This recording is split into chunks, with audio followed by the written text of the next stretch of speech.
begin. Aratama is going to be searching for Sakitama. Sakitama, additional normal summon. Get Xyz summoning into the Castapel. Castapel is going to be trying to eat up a disruption here. If you do not affect Veiler, though, and they search for a Martha, you can't really Veiler the Martha play. So this successfully eats up the Veiler. You do have to negate this. Negate.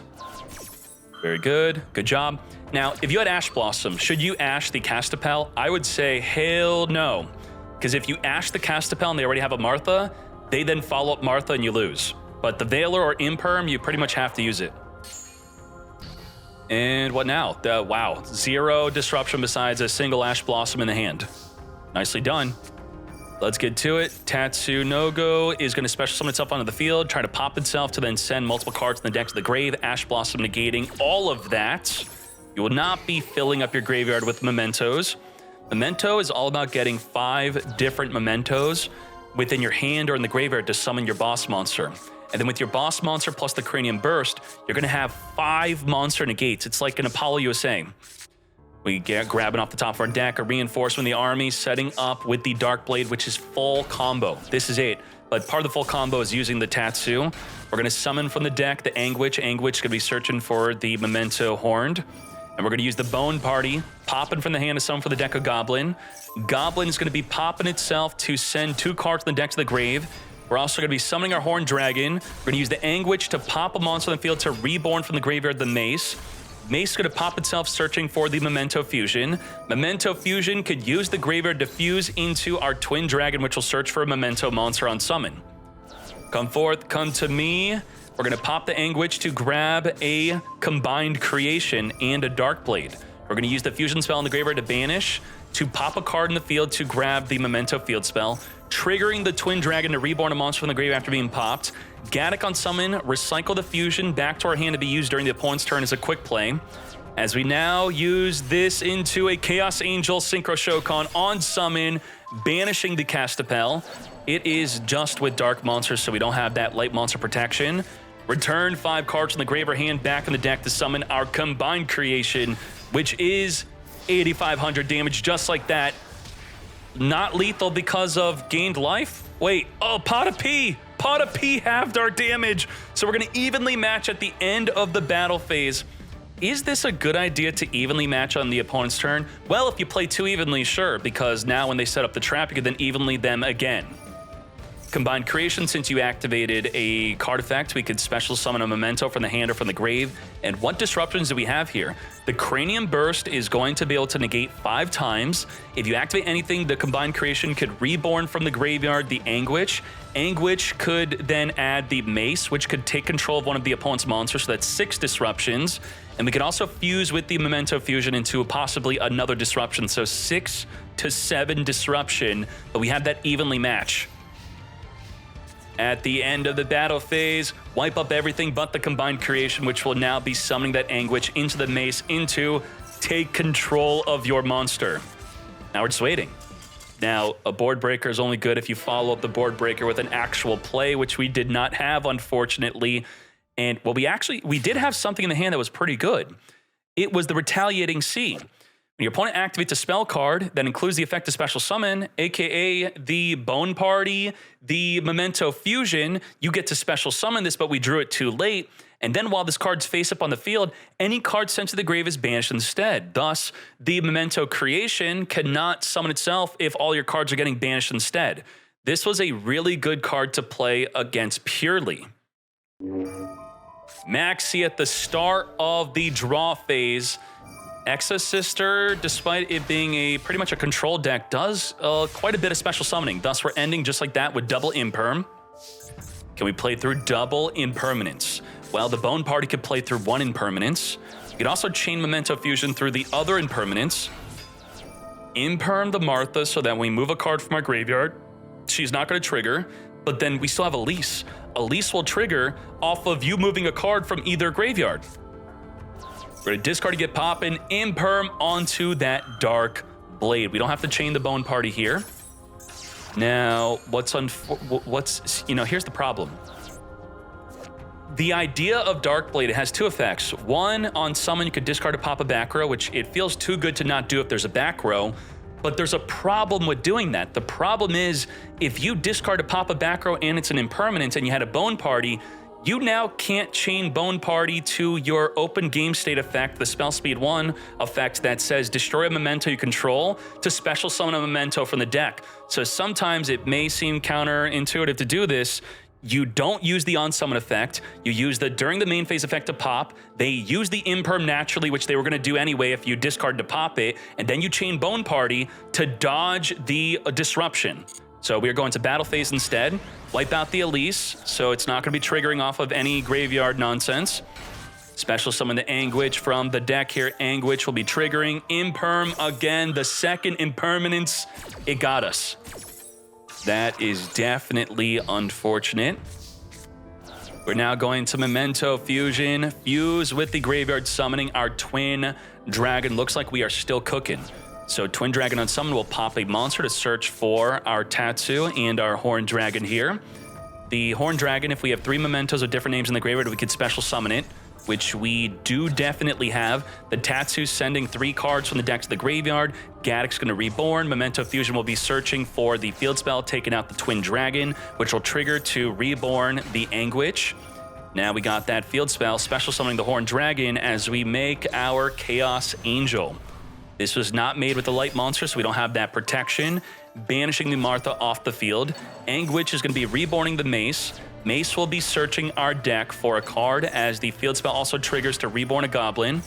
Goblin's going to pop itself to send from the deck the Combined Creation and our main Combined, the Combined Creation and the Creation Trap. The Cranium Burst and Combined Creation. So with the trap in the graveyard, the field spell could set it onto the field as we return 5 cards back in the deck to summon that Combined Creation. And just like that, we have our Disruption set. This is looking good. Cranium Burst is only monster effects activated on the field, and it can negate 5 times. And then if you activate anything, the Combined Creation is going to, like we did in the previous duel, reborn the Anguish, grab the Mace to take control of a monster. So we have 6 Disruption plus the Memento Fusion. So about 6 to 7 Disruption plus the Call by the Grave. But evenly match. Jesus. Evenly freaking match is disgusting. Continually wiping up Luke's field. Now, it didn't work so well in game 1, but for this game, we got Martha. We didn't trigger the Combined Creation off of that? What's going on? Trigger. There we go. If you trigger it now, you're triggering Martha. You're triggering Elise. So if we triggered it off of the evenly match while there's no Exorcisters on the field, we would grab the Mace from the deck through the Anguish, and then we would take control of the Martha or the Elise in main phase 2. Or, at the end of... Wait, actually, the Mace has to be used within the main phase, right? So, yeah, okay, it would still special summon the Martha and then take control of it on resolution. Now, the Call by the Grave was a counter to all of that, which will trigger the Martha. Martha get triggering. We have not used up our normal summon yet. So we could cast a Dispel, search for a monster, normal summon it, and then Xyz again. The Combined Creation is a non-target reborn. So we figured what we thought and knew that they wanted to summon. Instead, summoning the Horned Dragon. Now making our Mikalis. Mikalis can search our deck for a spell. We're also going to be using the effect to banish a monster on the field or in the graveyard. You can banish any card. Goodbye to the Combined Creation. Come to us, Pax. With the Pax, we can get that second body on the field. Now, Horned Dragon states that if this card is destroyed, you can then target up to 3 cards in the field, destroy them. One of them having to be a memento card. Cast a Dispel, searching our deck for a Martha. As we now double Xyz this up into Magnifica, which is a double banish. 2 materials, double banish. Get ready. Non-target banish for the first one, target banish for the second one. On that attack, banish you out of here. Anguish on summon, we're going to trigger the Magnifica to it. No, we did not. Instead, we're now going into a Typhon. Typhon is non-target spin. So if we activate Typhon to spin the Magnifica, Magnifica jumps into a Mikalis. Mikalis then gets spun back in the extra deck. It's not that big of a deal, though, because what do we do after that? get spinning. We're gonna do the play anyway, sure. And whatever we summon is gonna get spun. Otherwise, the McAllis would have been a targeting banishment. So we don't even choose to summon it back. And we have Martha. So we got the plays. Typhon, despite having no Xyz material, still has the continuous effect of 3,000 or more attack. Cannot activate. We have McAllis searching our deck. Should Typhon have also, in addition to 3,000 or more cannot activate, should it also say 3,000 or more cannot declare an attack? Would that be too good? Would it be too floodgatey with stun decks, then just sit on it with a bunch of back row? Off the top of the deck, Call by the Grave, that is no good as we're hopping into game 3. Evenly for the third duel. You gotta be kidding me. Do we have anything in the extra deck to stop an Evenly? No. We have nothing. The perfect hand, perfect whatever, we wouldn't have a way to stop it. So let's speed this up and let's go. Bone Party, pop in the Gaddock, summoning the Darkblade pop in to grab the Anguish grabbing the Goblin. We're going to Memento Fusion the Goblin and Engrave to summon the Twin Dragon on summon, popping the Anguish, grabbing the Horned Dragon and the Combined Creation. Special summon the Horned Dragon, use the Memento Fusion to pop our monster to grab the Memento Field Spell, trigger the Twin to reborn the Anguish, activate Field Spell. We're going to pop ourselves with the Anguish, reborn the Gaddock. Gaddock's going to recycle back the Bone Party to our hand as we also reborn from the grave a Goblin. Goblin's going to send from the deck the Cranium Burst that is, as we also make a Little Knight. Little Knight is good against Evenly. It's going to banish your Combined Creation in response to the Evenly, so at least we have that. We don't have a complete out to the Evenly, but we are a bit better protected than usual. Let's go. This is good. Maxi into Call by the Grave. Unfortunately, we can't stop that. And what really sucks about the Cranium Burst is it can't negate the Martha in hand, even if it were to not get Evenly away. It's only monster effects on field will be able to negate. Alrighty, Call by the Grave. Do we trigger the Combined Creation right now? Or do we, wait, we're waiting. Yeah, back-to-back Evenly. Let's go, just like that.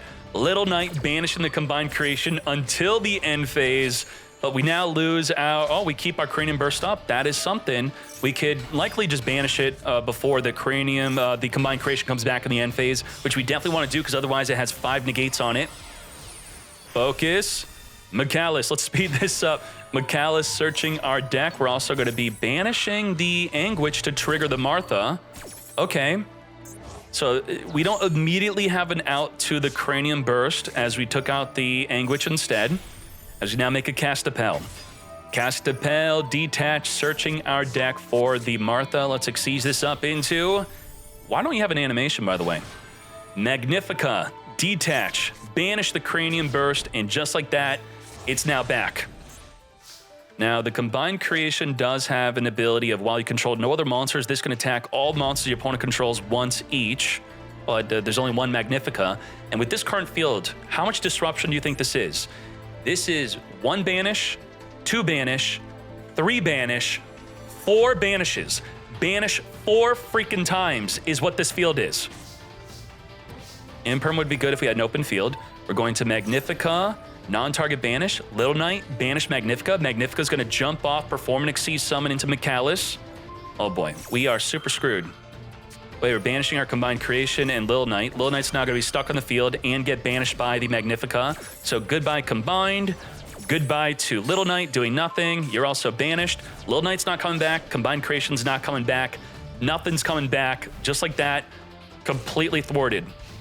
Off the top of the deck, we got Sakitama, but we have to activate the Martha first, otherwise it would not be activatable. Now we have the Sakitama, and I don't think Imperm's going to be enough for this, will it? We're going to Gabrine, boost up the field, double attack, now only 1 attack. Sarvis is going to negate the impermanence. I don't think so. Sarvis, good enough to be played in non-voiceless voice decks. That is wild. Attack 1, attack 2, lethal damage with the other monster, and just like that, evenly match with some Exo Sisters on the side, winning the match.